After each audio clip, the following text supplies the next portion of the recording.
Olá, vamos ao 40º vídeo da série de estudos do livro de texto do 100, um curso em milagres. E hoje nós vamos estudar a sessão 1, o convite ao Espírito Santo, do capítulo 5, cura e integridade. Nós vamos ler e fazer alguns comentários a respeito daquilo que está sendo lido. Vamos ao parágrafo 1. A cura é um pensamento pelo qual duas mentes percebem sua unidade e vêm a ser contente. Este contentamento convoca todas as partes da filiação a regozijarem-se com elas e permite que Deus se manifeste para elas e através delas. Vamos fazer algum comentário desse pequeno trecho inicial dessa sessão. Então, o que é que ele quis dizer aqui? Que na mente há união percebida por duas mentes. Quando elas percebem que estão unidas num só propósito, num só entendimento. E isso é que traz o contentamento, pois a união só é possível no plano mental. No plano físico, nós até tentamos nos unir, mas, como já foi dito em vídeos anteriores, no plano físico, 1 mais 1 serão sempre 2. Não há essa possibilidade de união. E na mente, ela já é unida em si mesma. E quando isso é percebido, há um contentamento. E ele diz, quando vocês estão juntos, unidos, sendo 2 ou mais, eu estarei ali no meio, é o que ele diz aqui. É que este contentamento convoca todas as partes da filiação a regozijarem-se com elas e permite que Deus se manifeste para elas através delas. Então, quando a mente percebe essa união, que aqui é manifestado entre duas mentes ou mais, que elas estão unidas, Deus está ali, regozijando-se com elas e através delas. Só a mente curada pode experimentar a revelação com efeito duradouro, porque a revelação é uma experiência de pura alegria. Nós já comentamos sobre a revelação, e a revelação é algo muito pessoal e é uma experiência de pura alegria. Se não escolhes ser totalmente alegre, a tua mente não pode ter o que ela não escolhe ser. Lembra-te de que o espírito não conhece diferença entre ter e ser. Então aqui nós já comentamos também sobre isso, que o espírito não tem diferença entre ter e ser. Para ele tudo está unido. Ele não vive na sensação da miséria. Nós vamos ficar com isso mais claro com a continuidade da leitura. A mente superior pensa de acordo com as leis que o espírito obedece e assim honra as leis de Deus. Para o espírito, obter é sem significado e dar é tudo. Tendo tudo, o espírito mantém todas as coisas, dando-as e assim cria como o Pai o criou. Então o espírito, ele já está em sua integridade total, ele tem tudo. E dentro dessa condição, ele dá porque ele já tem. Ele não tem aquela sensação de miséria que nós estamos como ego submetido. E dentro dessa sensação, nós queremos obter. E o espírito é o contrário. Ele quer dar, porque ele tem tudo. Ele quer compartilhar. Mas continuando. Embora esse tipo de pensamento seja totalmente alheio à posse de coisas, mesmo para a mente inferior, é bastante compreensível no que diz a respeito às ideias. Se compartilhas uma posse, de fato divides essa propriedade. Se compartilhas uma ideia, porém não a diminuis. Ela é toda tua, apesar de ter sido dada totalmente. Além disso, se a pessoa a quem deste a aceita como sua própria, essa pessoa a reforça na tua mente e assim a aumenta. Se o conceito de que o mundo é um mundo de ideias é aceitável para ti, toda a crença na falsa associação que o ego faz entre dar e perder desaparece. Então, aqui está o sentido que nós sempre estamos comentando do compartilhar. A gente compartilha ideia e não há essa sensação de perda, e sim de aumento. Exatamente por nós estarmos geralmente atarracados, identificados com o plano físico, que a gente tem essa ideia, que a gente dando, a gente perde. Mas no plano físico é isso mesmo. Se você dá qualquer coisa, você está abdicando daquilo. E no plano mental, a coisa é completamente diferente. Quando você compartilha a ideia, você não a perdeu, você a aumentou. Assim que o mundo é formado. Porque a formação no plano mental desse mundo que nós projetamos é o compartilhamento constante de ideias. E de ideias não formadas pela orientação do espírito, mas formadas dentro da concepção egóica. Então, esse mundo é um mundo de ideias. Por isso que ele também se expande em seu egoísmo. Por isso, nós alertamos para aquilo que estamos compartilhando. Pois você pode estar compartilhando algo que vai reforçar a consciência do ego, ou a separação, ou algo que vai reforçar a consciência do espírito em sua mente, ou na mente universal, que é a mente de todos nós. E isso sempre é uma escolha nossa. E ao mesmo tempo é uma escolha que a gente se dá conta pela consciência e pela revelação. E cada um é responsável por aquilo que compartilha. Mas vamos continuar. Vamos começar nosso processo de redespertar com apenas uns poucos conceitos simples.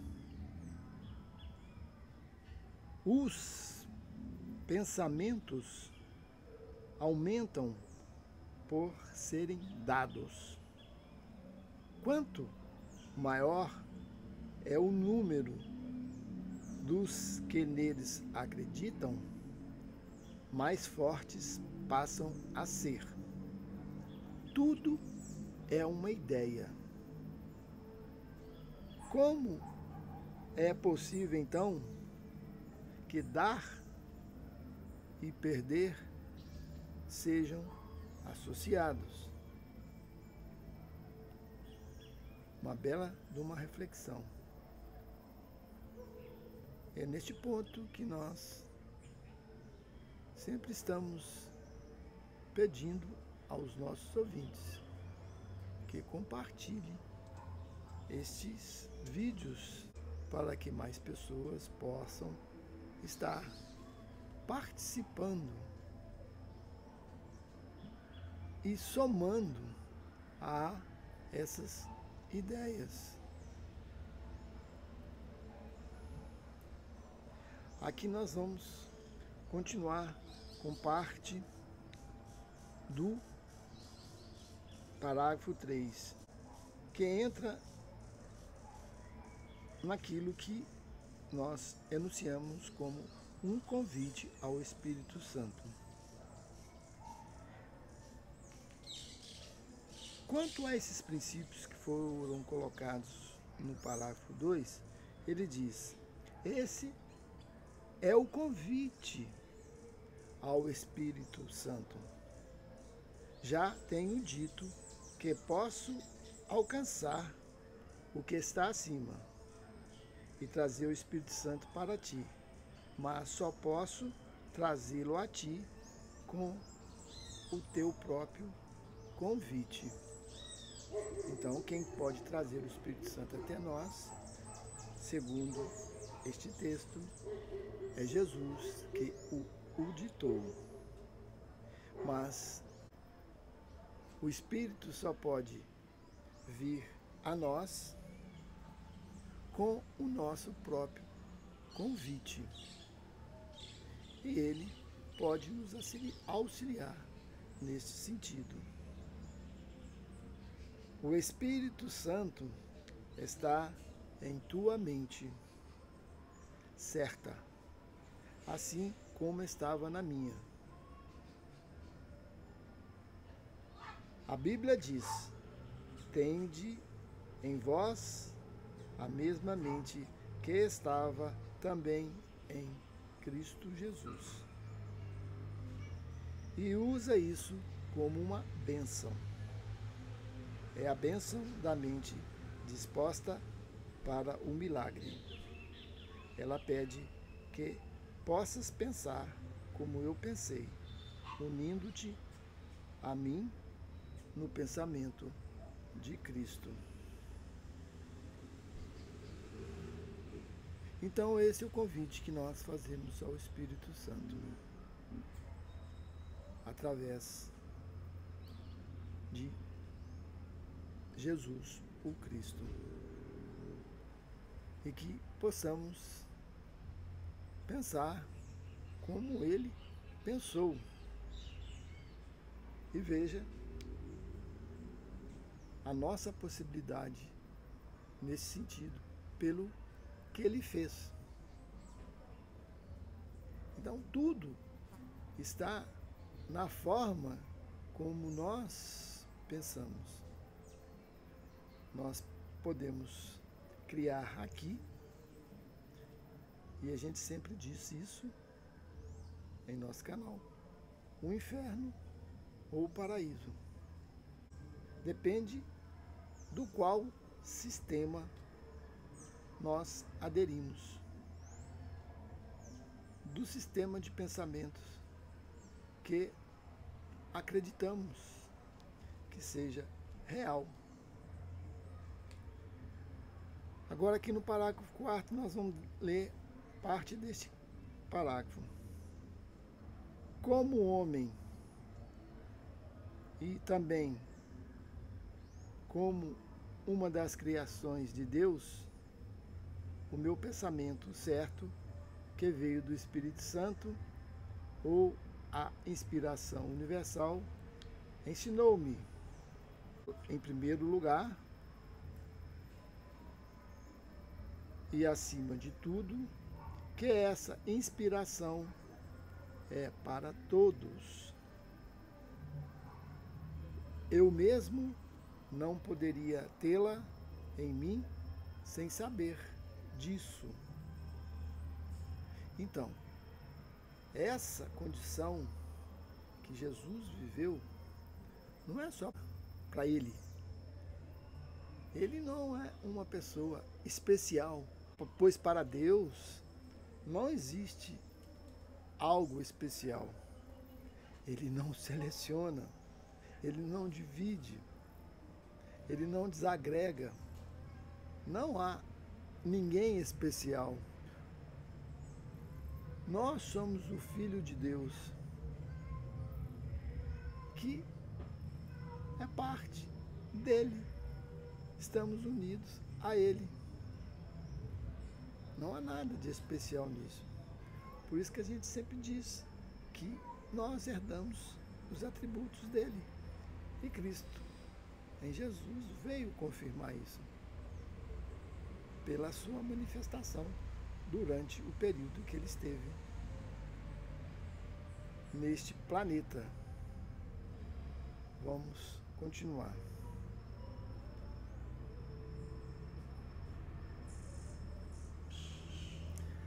Aqui nós temos também parte do parágrafo 5º. O Espírito Santo é a mente de Cristo. A voz do Espírito Santo é o chamado para expiação ou a restauração da integridade da mente.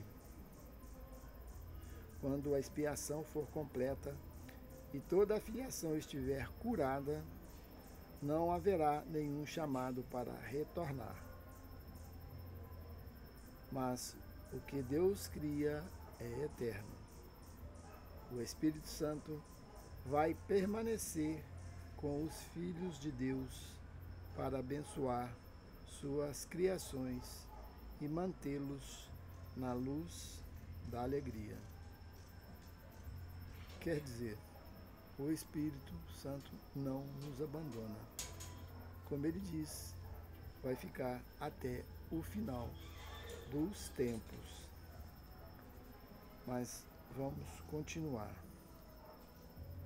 O Espírito Santo, a inspiração compartilhada de toda a filiação, induz a um tipo de percepção no qual muitos elementos são iguais àqueles no próprio reino do céu. Primeiro, sua universalidade é perfeitamente clara, e ninguém que a tenha alcançado poderia acreditar nem por um instante que compartilhá-la envolve qualquer outra coisa que não seja ganhar. Então, aqui é dito uma coisa bem óbvia, pelo que já foi esclarecido neste mesmo vídeo, que o compartilhar dentro dessas condições e consciência envolve qualquer outra coisa que não seja ganhar. Segundo, ela é incapaz de atacar e está, portanto, verdadeiramente aberta. Isso significa que, apesar de não engendrar conhecimento, não o obstrui de modo algum. E, finalmente, indica o caminho para além da cura que ela traz e conduz a mente além de sua própria integração, rumo aos caminhos da criação. É esse ponto que ocorre uma mudança quantitativa suficiente para produzir um deslocamento qualitativo real. Então, aqui nós temos 3 aspectos que ele diz o seguinte: a inspiração compartilhada de toda a filiação induz a um tipo de percepção, no qual muitos elementos são iguais àqueles no próprio reino do céu. Primeiro é o compartilhar, que está associado a ganhar. O segundo é a incapacidade de atacar. O espírito é incapaz de atacar. E por isso, ele não obstrui o conhecimento de modo algum. E o terceiro seria, finalmente, indica o caminho para a cura que ela traz e conduz a mente além da sua própria integração, rumo aos caminhos da integração. Nesse ponto que ocorre uma mudança quantitativa suficiente para produzir um deslocamento qualitativo real. O que seria isso? Nesse terceiro tópico. Quando, através do compartilhamento, através dessa situação de inofensividade que está nessa condição dada pela consciência espiritual, e neste compartilhamento, onde se reúne em quantidade um número suficiente de seres, há uma mudança no deslocamento qualitativo real. Ou seja, é um momento em que este mundo como realidade, conforme o concebemos, começa a ser desfeito. Este é o momento, mas por isso precisa ter um número suficiente de seres que venham a compartilhar dessas ideias. Nós não conseguimos nos libertar sozinhos, independentes. Isso é o próprio ego que te diz. Por isso, quando consideramos o irmão como um ser crístico, um ser divino, nós estamos nele reconhecendo a nossa própria natureza. E quando o vemos de forma diferente, no qual nós o julgamos, no qual nós rotulamos conforme os nossos parâmetros, sempre colocando em erros e defeitos, isso é que define o mundo no qual vivemos hoje e que poderá definir aquilo que um dia nós poderemos viver, que é falado como o paraíso.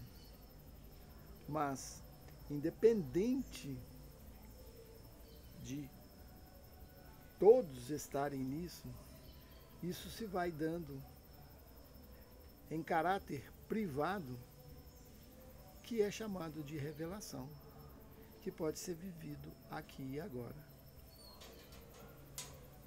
A todos que me escutaram até o presente instante, minha real gratidão. Até um próximo vídeo, que estaremos na sessão 2, A Voz por Deus. Até lá.